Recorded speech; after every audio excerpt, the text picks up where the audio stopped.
Halo semuanya, apa kabar? Semoga dalam keadaan sehat ya. Di video kali ini, kelompok kami ingin belajar bersama serta berbagi pengetahuan mengenai siklus logam berat dari awal mula mencemari lingkungan sampai dampaknya ke dalam tubuh manusia.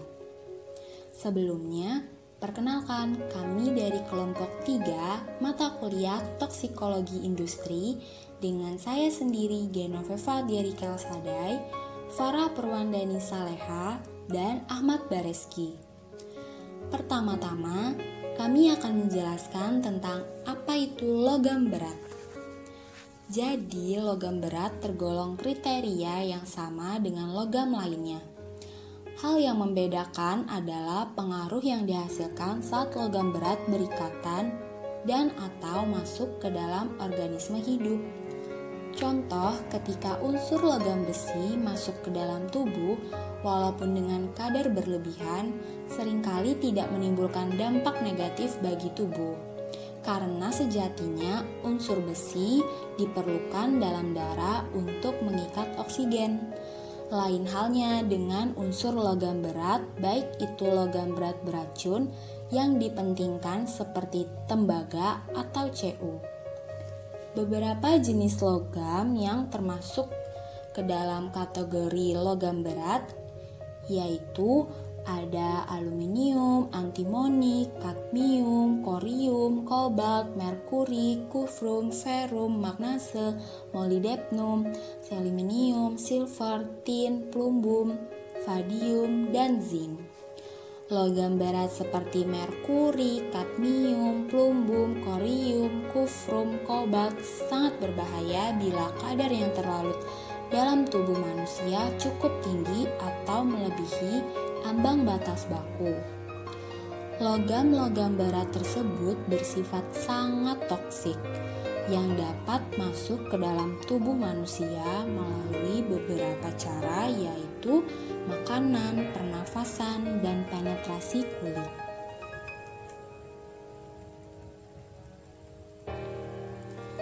Logam berat memiliki manfaat juga loh, yaitu digunakan untuk kerja sistem enzim.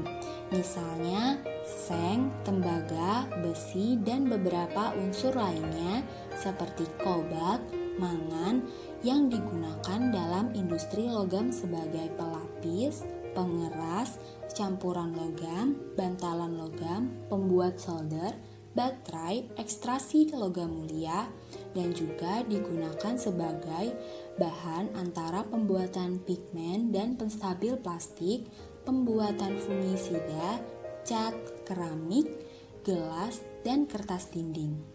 Dalam industri pertanian digunakan juga sebagai rodentisida, insektisida, dan herbisida. Selain itu, sebagai bahan adiktif dalam bahan bakar bensin dalam bentuk timbal tetraetil yang berfungsi untuk meningkatkan daya pelumasan, juga meningkatkan efisiensi pembakaran sehingga kinerja kendaraan bermotor meningkat. Namun, di balik semua manfaat logam berat juga terdapat bahaya bagi lingkungan dan kesehatan manusia. Bahaya pada lingkungan yaitu logam berat sulit untuk didegrasi sehingga cenderung akan terakumulasi pada lingkungan. Logam berat dapat terakumulasi dalam tubuh organisme dan konsentrasi dapat semakin tinggi atau dapat mengalami bioakumulasi dan biomagnifikasi. Logam berat mudah terakumulasi pada sedimen, sehingga konsentrasi selalu lebih tinggi daripada konsentrasi logam dalam air. Sedangkan bahayanya pada manusia yaitu karena logam berat sebagian besar digunakan untuk pembuatan cat, pewarna, sabun, logam, semikonduktor, dan obat-obatan yang mengandung arsenik. Juga halnya pestisida, pupuk, dan operasi makanan hewan juga melepaskan arsenik ke lingkungan dalam jumlah bentuk-bentuk organik arsenik seperti arsenit dan arsenat yang ditemukan lebih berbahaya bagi kesehatan manusia. Mereka sangat karsinogenik dan dapat menyebabkan kanker paru-paru, hati, kandung kemih, dan kulit. Manusia yang terkena arsenik dengan udara, makanan, dan minuman. Air minum yang terkontaminasi dengan arsenik adalah salah satu penyebab utama keracunan arsenik di lebih dari 30 negara di dunia. Baiklah, itu tadi pengenalan mengenai logam berat, manfaat, dan dampaknya bagi lingkungan dan manusia. Kita lanjutkan pada video kali ini. Kelompok kami mengambil salah satu contoh paparan logam berat pada tambak ikan nila yang terletak di Desa Mali-Mali, Karangintan, Martapura, Kalimantan Selatan. Seperti yang kami ketahui, mayoritas pekerjaan masyarakat di desa tersebut sebagai pekerja tambak ikan nila, di mana tambak ikan nila tersebut memanfaatkan aliran sungai yang terletak di belakang rumah warga. Sungai tersebut tidak hanya dimanfaatkan sebagai tambak ikan, tetapi juga dimanfaatkan untuk kebutuhan sehari-hari pada masyarakat setempat, seperti mandi, mencuci, dan lain-lain. Karena aktivitas tersebut mengakibatkan sungai mengalami pencemaran air, seperti limbah-limbah deterjen, bekas mencuci baju, mencuci piring, maupun mandi. Serta berbahaya juga bagi lingkungan, di mana masyarakat juga membuang sampah sembarangan di pinggir sungai dekat tambak ikan tersebut. Karena aktivitas-aktivitas tersebut yang tanpa kita sadari menghasilkan logam berat yang berbahaya bagi tubuh kita saat kita mengonsumsi ikan tersebut. Selain itu juga, ikan-ikan nila tersebut juga mengonsumsi pakan, di mana pakan ikan terbagi menjadi dua, yaitu pakan alami yang terbuat dari tumbuh-tumbuhan dan buatan dari bahan kimia. Pada masyarakat desa Mali-Mali, para pekerja tambak ikannya menggunakan pakan ikan buatan. Pakan ini mengandung pakan buatan, yaitu pakan yang dibuat oleh manusia untuk ikan peliharaan, yang berasal dari berbagai macam bahan baku yang mempunyai kandungan gizi yang baik sesuai dengan kebutuhan ikan. Dalam pembuatannya sangat memperhatikan sifat dan ukuran ikan. Bahan-bahan pembuatan pakan ikan seperti dedak padi atau bekatul, tepung ikan yang berasal dari ikan sisa atau buangan yang tidak dikonsumsi oleh manusia atau sisa pengolahan industri makanan ikan, sehingga kandungan nutrisinya beragam. Selain itu, terbuat juga dari tepung darah yang merupakan limbah dari rumah potongan hewan yang banyak digunakan oleh pabrik pakan karena protein kasarnya yang tinggi. Dan yang terakhir, pembuatan pakan ikan juga bisa dibuat oleh tepung hijauan. Tepung ikan hijauan yang dimaksud antara lain azolla, turi, dan daun talas yang bila akan digunakan harus diolah terlebih dahulu. Dalam jurnal yang ditulis oleh Putri tahun 2015 menjelaskan bahwa konsentrasi logam berat Cu dan Pb yang sering didapatkan pada aliran sungai yang tercemar. Di sini kami akan menjelaskan bagaimana proses masuknya Cu pada tubuh manusia.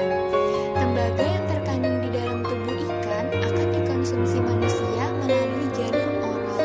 Kemudian tembaga tersebut secara cepat memasuki aliran darah dan didistribusikan ke seluruh tubuh. Meskipun tembaga merupakan salah satu logam esensial yang dibutuhkan oleh manusia untuk metabolisme dalam hemoglobin dan dapat diekskresikan melalui rambut, keringat, darah menstruasi, feses, serta urin.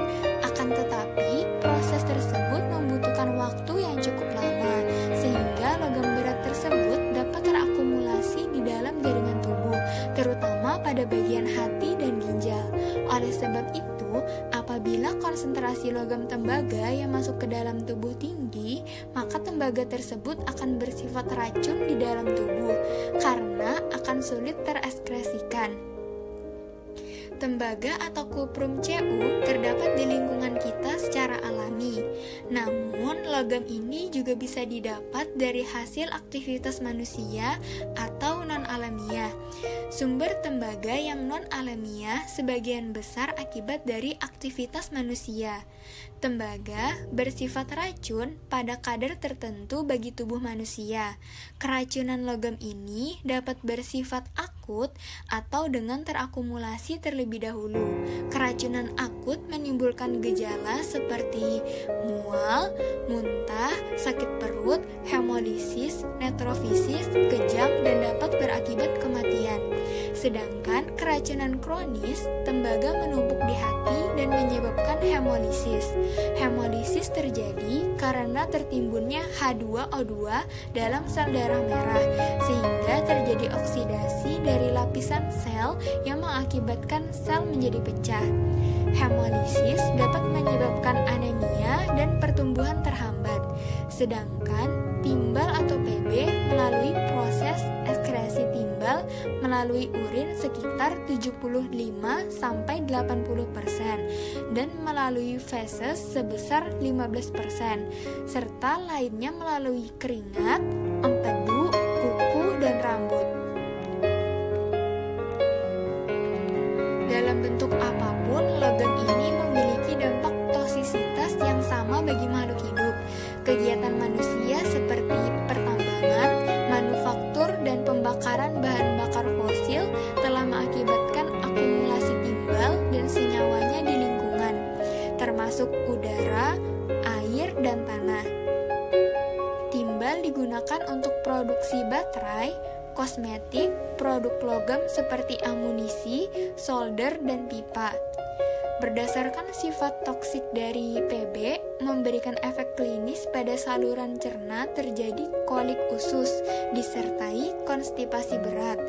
Efek pada sistem saraf atau organ yang paling sensitif, keracunan PB dapat mengakibatkan epilepsi, halusinasi, delirium, dan kerusakan otak besar.